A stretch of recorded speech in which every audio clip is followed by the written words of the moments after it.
Praise the Lord. இந்த உலகத்தில் மனிதர்கள் உங்ககிட்ட பணம், சொத்து, பெருமை, அந்தஸ்து, அழகு, பதவி எல்லாம் இருக்கும் வரை தான் உங்கள் கூடையே இருந்துக்கிட்டு இருப்பாங்க. ஆனால் இவை இல்லாத நேரத்திலோ அல்லது இழந்து விட்டாலோ அவங்களுடைய உண்மையான குணம் என்னங்கிறது உங்களுக்கு தெரியும். ஏன்னா அவங்க உங்களை மறந்தே போயிடுவாங்க. நீங்கள் அவங்கள போய் மீட் பண்ணிங்கன்னா உங்களை யாருன்னே அவங்களுக்கு தெரியாது. இதுதான் உலகம். ஆனால் இப்படிப்பட்ட உலகத்திலும் உங்களால் சந்தோஷமாக, சமாதானமாக, மன மகிழ்ச்சியாக, ஒற்றுமையாக வாழ முடியும்.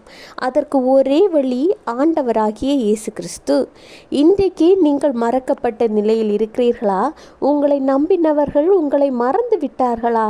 நீங்கள் உதவி செய்தவர்களுக்கு இப்பொழுது உங்களை ஞாபகம் இல்லையா? ஆனால் இந்த சூழ்நிலையில் மட்டுமல்ல, எந்த சூழ்நிலையிலும் உங்களை ஞாபகம் வைத்திருக்கிற ஒருவர் இருக்கிறார்.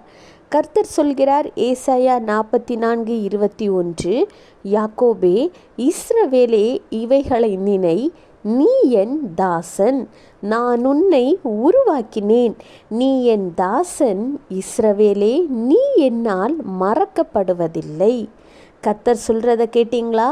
இஸ்ரவேலே, நீ என்னால் மறக்கப்படுவதில்லை. உங்களை தான் கர்த்தர் சொல்கிறார். நீங்கள் ஆண்டவராகிய இயேசு கிறிஸ்துவினால் மறக்கப்படுவதில்லை. ஒருவேளை உங்களிடம் சில தவறுகள் இருக்கலாம், குற்றங்கள் இருக்கலாம்.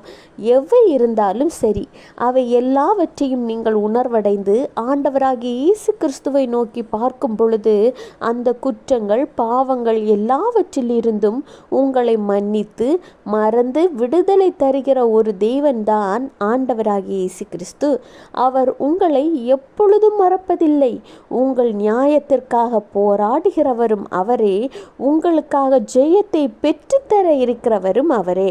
எனவே எந்த சூழ்நிலையிலும் உங்கள் கூட யாரும் இல்லை, நீங்கள் தனிமையில் இருக்கிறதா எண்ணிடாதீங்க. உங்கள் கூட தான் கர்த்தர் இருக்கிறார். பரிசுத்தமாய் வாழுங்க, ஆசீர்வாதங்களை சுதந்திரித்து கொள்ளுங்க. Have a blessed day. Jesus bless you.